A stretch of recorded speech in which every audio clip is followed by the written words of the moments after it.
Familiar, you're familiar. So if you don't know by now, then you should probably get familiar.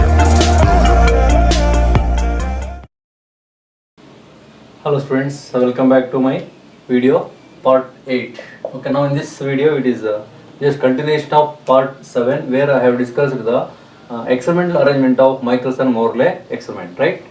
Now let us try to understand the experimental theory part, okay, to prove the existence of the ether in the space, okay, whether it is exist or not. That was the aim of the experiment, right? So now in this theory part, so just to try to consider first, so where we have the two mirrors M1 and M2 as I told in the last class at the same distance, right? If they are at the same distance, then the reflected light waves from M1 and M2 will meet at the point G and gives the interference pattern, and we can observe the interference pattern using the telescope T, right? So if the instrument is moving with respect to ether as an inertial frame, then you can expect that the reflected rays will meet at the same point at the same time. Okay, then it gives the interference pattern. Now what is the time taken by the light to meet the point O by both the mirrors? So that is what we have to discuss part by part. Okay, so in the first part you see time for light to go from O to A and back to O. So O to A means reflected light, that is. So O to, so that is here. So O to A and back to O. So this part I am considering only now. What is the time taken from O to A and A to O? Okay. So now first you consider V. What is the V? V is the velocity of the instrument, because instrument is assumed to be moving with the same velocity of the earth. Okay. So instrument velocity is V.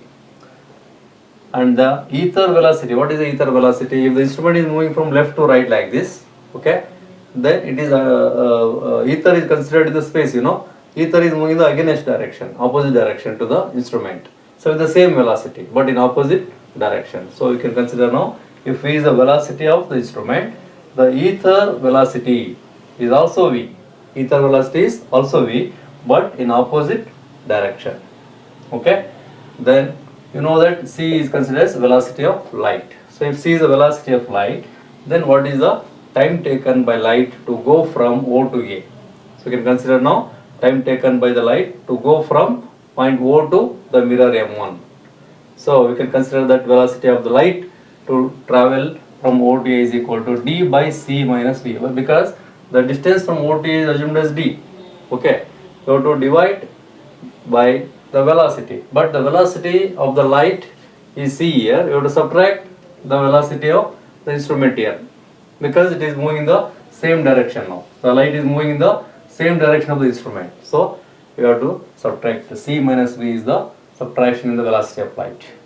And then similarly if it is reflected back from A to O, so time taken by light to go from A to O, okay, so then you will get the distance divided by velocity of light plus V, because the light is moving this direction. Okay, so instrument, what about the instrument? As the light is moving from A to A in the opposite direction, light is moving in the opposite direction, so it reduces the time. So therefore you have to consider C plus V. Okay, so is it clear? Then total time taken by the light to travel from O to A and back. Okay, we have two equations, you have to add together to get the total time taken by the light to travel from O to A and A to O. So that is given by now, let it be T1, okay, is equal to D by C minus V plus D by C plus V. So you can simplify this equation by taking the LCM as C minus V into C plus V, that is equal to C square minus V square, like A minus B into A plus B formula. So you get C square minus V square in the denominator. So in the numerator we get D into C plus V plus, okay, D into C minus V. If we simplify, what you will get? See, DC plus DC, you will get 2DC here, whereas D into V minus D into V, so that cancels each other. Okay, you can do that simplification easily, so that you will get in the numerator 2 into DC divided by, here C square minus V square is there, right? So we will take the C square as common. So what you will get inside the bracket then? C square is common into 1 minus V square by C square. Okay, so that you can cancel that C, 1C from the numerator to the C square. So finally left with the equation 2D divided by C into 1 minus V square by C square. Okay, equation 1, we get the time taken as now total time taken T1 is equal to, what is the time taken T1? Time taken by the light to travel from O to A and back. Total time taken, that is T1 is equal to 2D divided by C into 1 minus V square by C square. Clear? Okay. So I'll continue. Please note down the terms up to equation 1.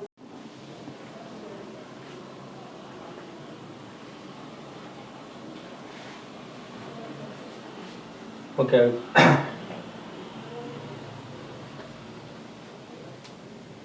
Okay, now I will continue from here. So that is, I will calculate now time taken by light to go from O to B. So means other direction now, O to B and back to O. So in fact, in this direction, the light is not traveling exactly in the vertically upward direction, because the mirror M2 is moving from M2 to M2 dash, I said, isn't it? So light is traveling from O to B dash. So this is actually hypotenuse. If you consider the triangle like O B dash B, okay, or you can say O B B dash. So in this triangle, O B dash acts as hypotenuse. So the light is traveling in the direction of hypotenuse O to B dash.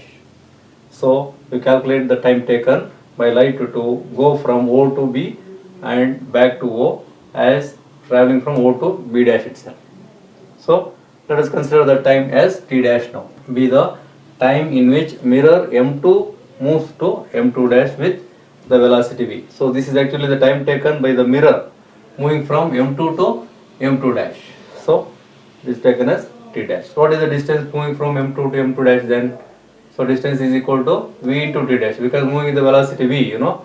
So therefore distance will be equal to V into T dash, as T dash is the time taken by the mirror moving from M2 to M2 dash. Okay. Then I will proceed here. So then what is the distance BB dash? Okay.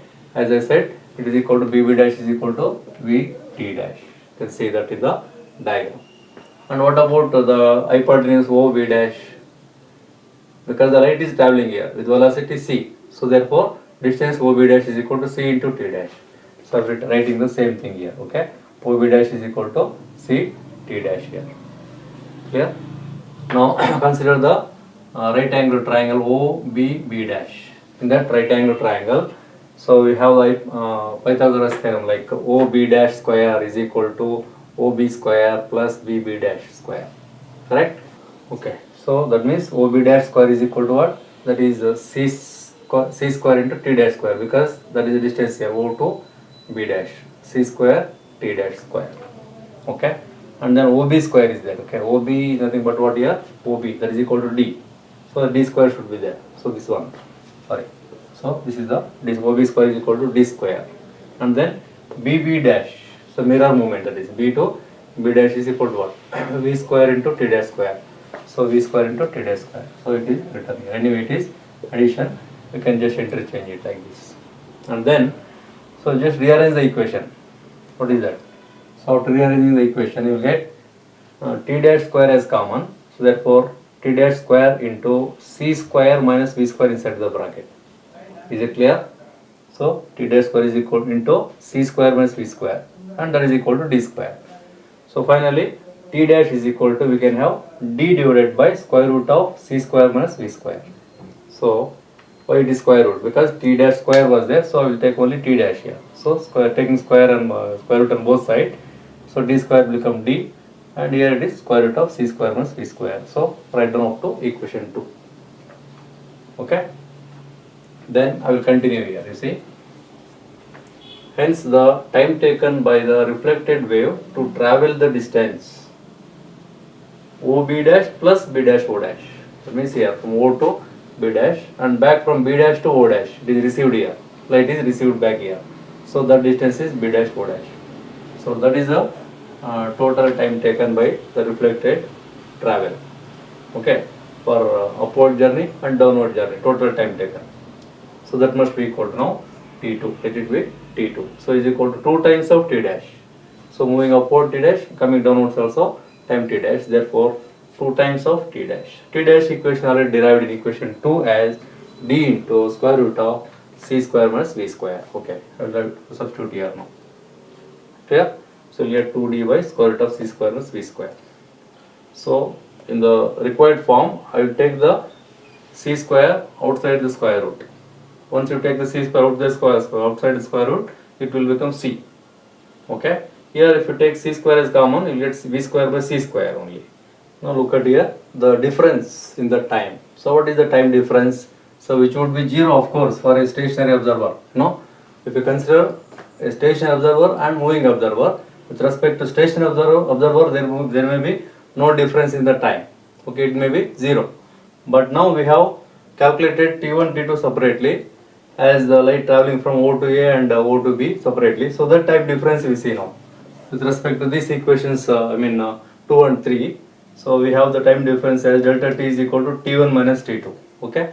Substitute these equations T1 and T2 from equations 2 and 3 here. Okay. So that you can proceed here to calculate the delta T as 2D divided by C into 1 minus V square by C square. Okay. Minus 2D by again C into square root of 1 minus V square by C square this side. Right. So what is the common parameter here? That is 2D by C into 1 by 1 minus V square by C square minus 1 by square root of 1 minus V square by C square again. But here there is a square root. Here there is no square root. Clear? So let it be equation number 4. Okay. So now let us see how the time difference changes if the mirrors are interchanged.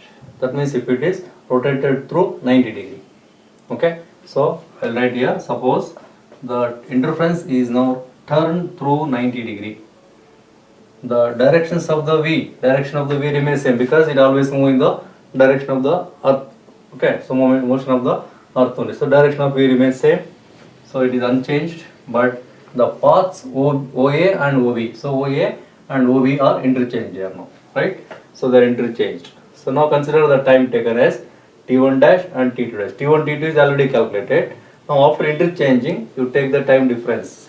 So time taken as T1 dash and T2 dash are the times required to travel the paths OA dash plus A dash O. Similarly, OB dash plus B dash O dash respectively. So they are given by now. So T1 dash is equal to, so you know that T1 is given by this equation, T2 is given by this equation. So there we have to interchange it now. So T1 dash is equal to T2D by C into square root of 1 minus V square by C square. Similarly, T2 dash is equal to now 2D divided by C into 1 minus V square by C square. You just look at the equations 3 and 4. So they can be interchanged here to get the equations 5 and 6 for T1 dash and T2 dash. That's it.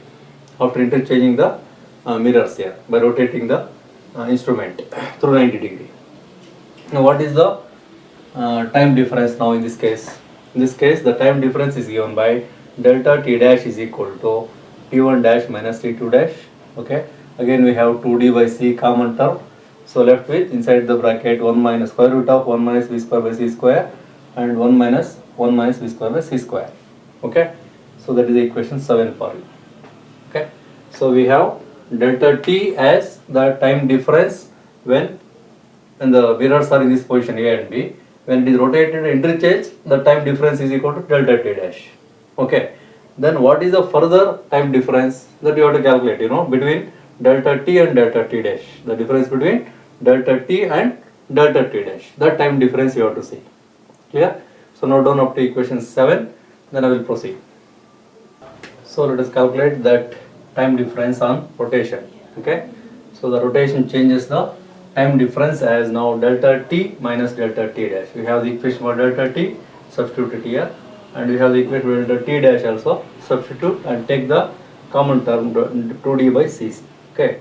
So this is the equation for delta T and this is the equation of delta T dash. Right.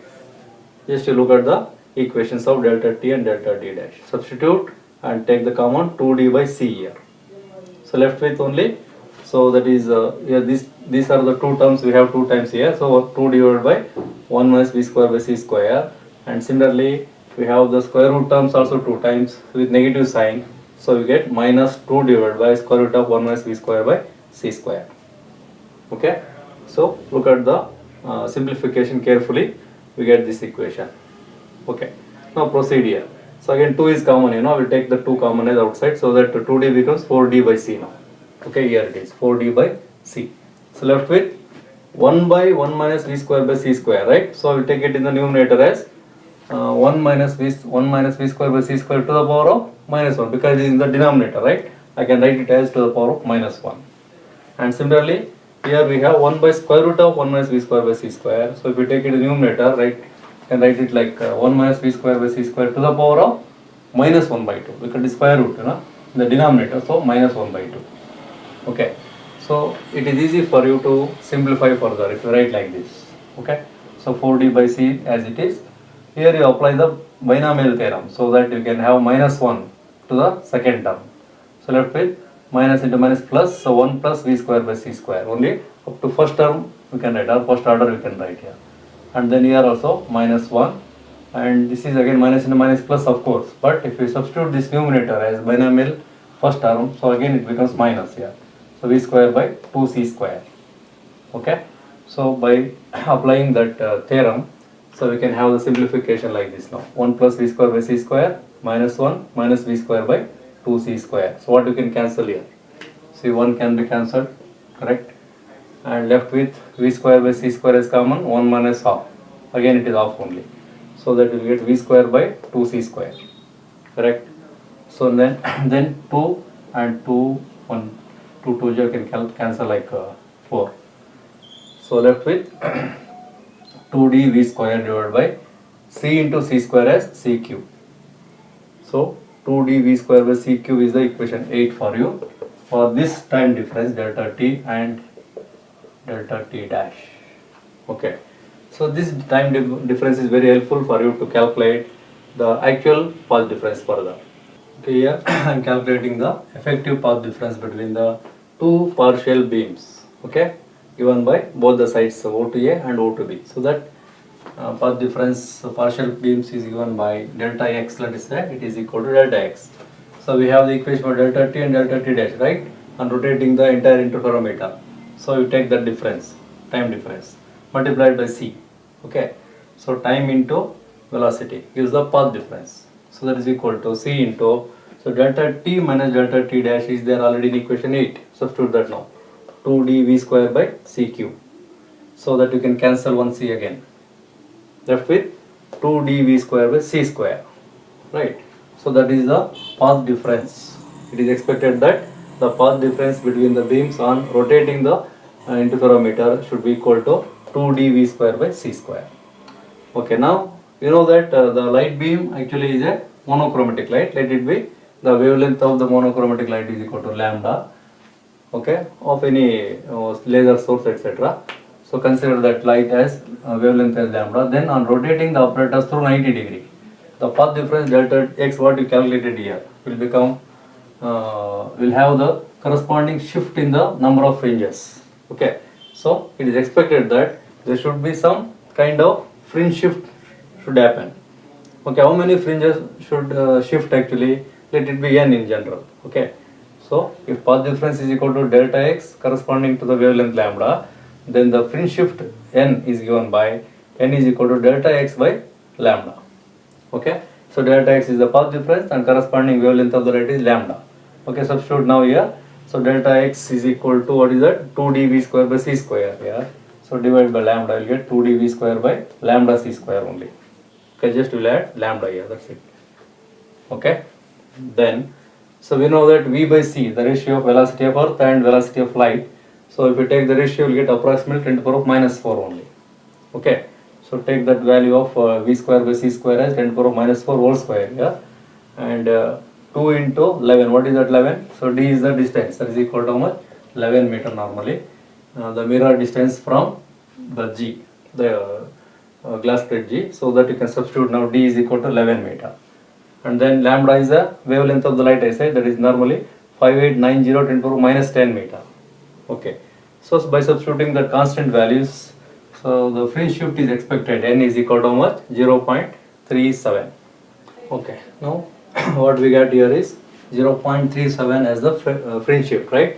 So but if the interferometer is rotated through 90 degree, then automatically that interferometer is very sensible to find, or it is capable to detect the fringe shift around 0.37 easily. Okay, So now, what is the conclusion after the experiment, you know? So just look at the points here. So on repeating the experiment at different times, at different seasons of the year, in different parts of the world also, okay, there was no fringe shift is observed, that is null result of the experiment is taken place. So wherever you do the experiment, okay, after completion of the experiment, theoretically it is expected that there should be a fringe shift of 0.37 and it should be could be detected by the interferometer. But experimentally it is find that so there was no fringe shift observed. Okay, so null result is obtained after the experiment. But you can say this is also a negative result, isn't it? So aim of the experiment is failed here. So we can say the negative result suggests that it is impossible to measure the speed of the earth relative to the ether. You cannot measure the speed of the earth relative to ether as frame of reference. Okay, and similarly, look at the third point here. The negative result of the experiment also showed that the ether does not exist. You can conclude that finally ether does not exist at all. Clear? And the speed of the light, what you are considering here is, it is absolutely constant for all observers, like it may be a stationary observer or moving observer. So the speed of the light is same for all the observers. Okay, so these are very important conclusions we concluded after the Michelson-Morley experiment. Okay, so that is the main essence of the Michelson-Morley experiment for you. Clear? So thank you for watching this video.